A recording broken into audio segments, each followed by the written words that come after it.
के मौजूद हूँ और मेरी ऑनरेबल बहन और member national assembly Nafisa Shah ने जो बजट के हवाले से जो चीज़ें की हैं वो तो मैं सब साथियों का एक ही दफ़ा वाइंडिंग अप में जवाब दूंगा जो भी रेलेवेंट चीज़ें हैं।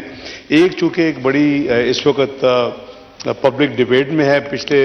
कोई 4-5 दिन से जो फ्लड्स के हवाले से जो सिंध प्रोविंस में जो काम होने हैं रिहेबिलिटेशन का, रिकंस्ट्रक्शन का, जो रिलीफ और जो इमीडिएट जो काम था वो तो हो चुका है। आपको पता है कि पूरे पाकिस्तान में जो है करीबन 100 बिलियन के करीब 80 बिलियन के करीब शाजिया मरी साहब बैठी हैं, वो ये बिस्प के जरिए कैश डिस्ट्रीब्यूट किया गया 25,000 पर फैमिली, और उसके अलावा इन काइंड जो एनडीएमए ने जो अपनी चीज़ें फौरी तौर पर उनके स्टॉक से उन्होंने डिस्ट्रीब्यूट की, और बल्कि उसके लिए हमें रिसेंटली ईसीसी में चूँकि ये साइक्लोन इस तरह की मॉनसून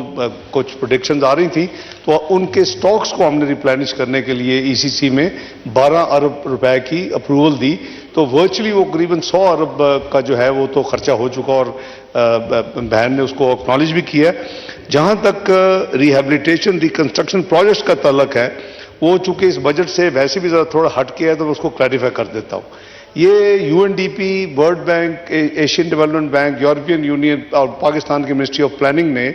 जो फ्लड्स आए तो उसके बाद एक कॉम्प्रिहेंसिव रिपोर्ट बनाई थी। उसी रिपोर्ट के ये नंबर कोट होते हैं कि इसमें इकोनॉमिक एंड फिजिकल लॉसेज जो थे वो करीबन 30.3 बिलियन डॉलर के थे, और जो फिजिकल लॉसेज जिसका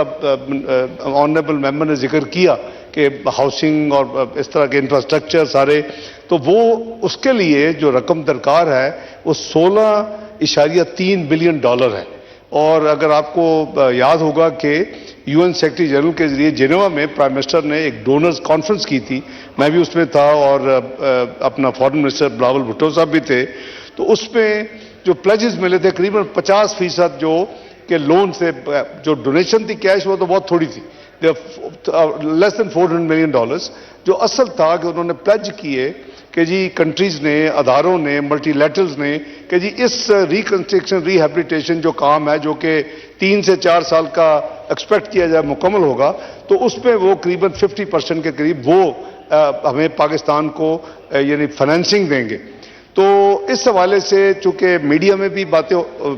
पिछले 3-4 दिनों नोट कर रहे होंगे, तो ये जुमे को एक बड़ी डिटेल कॉम्प्रिहेंसिव मीटिंग की गई चंद घंटों की, जिसमें सिंध चीफ मिनिस्टर मुराद अली शाह साहब भी थे, ऑनरेबल हमारे साथी खुर्शीद शाह साहब, नवीद कमर साहब, शहरी रहमान साहबा, निसार खोड़ो साहब और आसन इकबाल साहब भी थे। मेरी भी प्राइम मिनिस्टर साहब ने कहा कि मैं भी उस मीटिंग में बैठ के इस इशू को सुनूं और रिजॉल्व करूं। तो हमारी काफ़ी हद तक वो तफसील से जो मीटिंग हुई, हमने काफ़ी रोड मैप बना लिया, क्योंकि ये अगले 4-5 साल का एक किस्म का मीडियम टर्म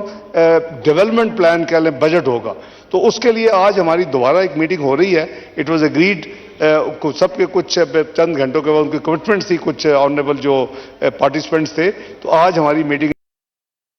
आज हम दोबारा मीटिंग करेंगे। तो दिस सिंपली रिजॉल्व, ये कोई इशू नहीं है और कोई दो राय नहीं है, क्योंकि 16 बिलियन में से रफली $11 बिलियन सिंध में ही वो रिकंस्ट्रक्शन रिहेबिलिटेशन काम होगा, और वो होगा 4RF की पॉलिसी के तहत, जो रेजिलिएंट और जो इंटरनेशनली अब रिकग्नाइज्ड है कि किस टाइप का काम होना चाहिए, ताकि खुदा न खास्ता ऐसी दोबारा कोई क्लाइमेटी आए तो उसको वो दोबारा उसी तरह नुकसान ना हो। तो ये सारा अंडर ना सिर्फ डिस्कशन है, अंडर प्लानिंग है और उस पर काम हो रहा है। तो आई अश्योर ऑनरेबल मेंबर को कि इसमें there is nothing to worry, work is in progress, we are in contact और इंशाल्लाह आज होपफुली हम इसको कंक्लूड कर लेंगे। सेकंड जो उन्होंने कहा चार्ट ऑफ इकोनॉमी का, चार्ट ऑफ डेमोक्रेसी में मैं इन्वॉल्व था अल्हम्दुलिल्लाह। इनको पता है, मैं और रजा रवानी साहब ने शुरू किया था 2002 में। इवेंचुअली जब डॉक्यूमेंट, आपको भी याद होगा, जब उसमें लेटर ऑन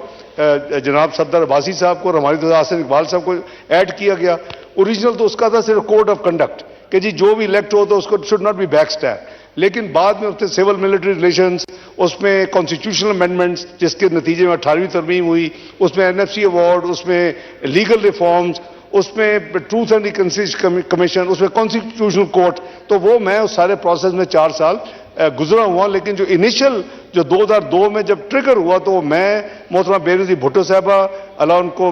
आला दर्जात दें, और उसका विटनेस सिर्फ एक ही, अल्लाह उनको भी जिंदगी दें, आफ्ताब शहबान मेहरानी, ये हमारी 2002 की दुबई में मीटिंग थी, उससे ट्रिगर हुआ और फिर एक्सपैंड होता गया। अल्हम्दुलिल्लाह फिर वो एक डॉक्यूमेंट है, उसमें 2-3 चीज़ों में अमल नहीं हुआ, बाकी चीज़ों में अमल हो चुका है। एक कॉन्स्टिट्यूशनल कोर्ट और एक truth and reconciliation commission, to the best of my memory बाकी तमाम चीज़ों पर अल्हम्दुलिल्लाह हमने मिलकर अमल किया। चार्ट ऑफ इकोनॉमी 2013 के बजट 14, 15, 16, 17 5 बजट जब पेश किए, हर दफा कोशिश की कि हम चार्ट ऑफ इकोनॉमी बना लें, रिगार्डलेस कि अल्लाह को पता है किसको कितनी देर हुकूमत में है, कितनी देर अपोजिशन में है, एक रोड मैप बन जाए ताकि वो जो भी आए फिर उसको फॉलो करे। मैं एंडोर्स करता हूं इनके व्यूज को। I think once budget is over हमें पूरी कोशिश करनी चाहिए कि पाकिस्तान में अगर हम चार्ट ऑफ इकोनॉमी एक बना सकते हैं और वो उसका ताकि कौम उसकी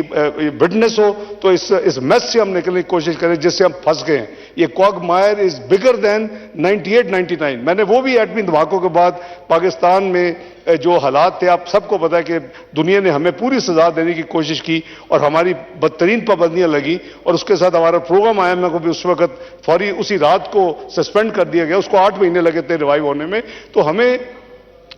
ये जो है तबाही ये उससे बहुत बड़ी है in terms of size, in terms. लेकिन अल्हम्दुलिल्लाह जैसे मैंने आगे भी अर्ज किया था कि जो डिक्लाइन था, जो ग्राफ गिर रहा था वो रुक गया, यानी व्हाट यू कैन स्टेबल हो गया। अब इसको हमारे सब मिलकर कोशिश करनी है कि उसको हम ग्रोथ और इसको पॉजिटिव ट्रैजेक्टरी तो लेके चलें। अल्लाह ने चाहा जो हम सब की कंट्रीब्यूशन है वो होगी, लेकिन ऑब्वियसली आफ्टर द इलेक्शन अल्लाह ताला जो जिनको मौका दे फिर इसको आगे लेके चलने की जरूरत होगी। बहुत शुक्रिया जनाब स्पीकर। मोहतरमा आसिया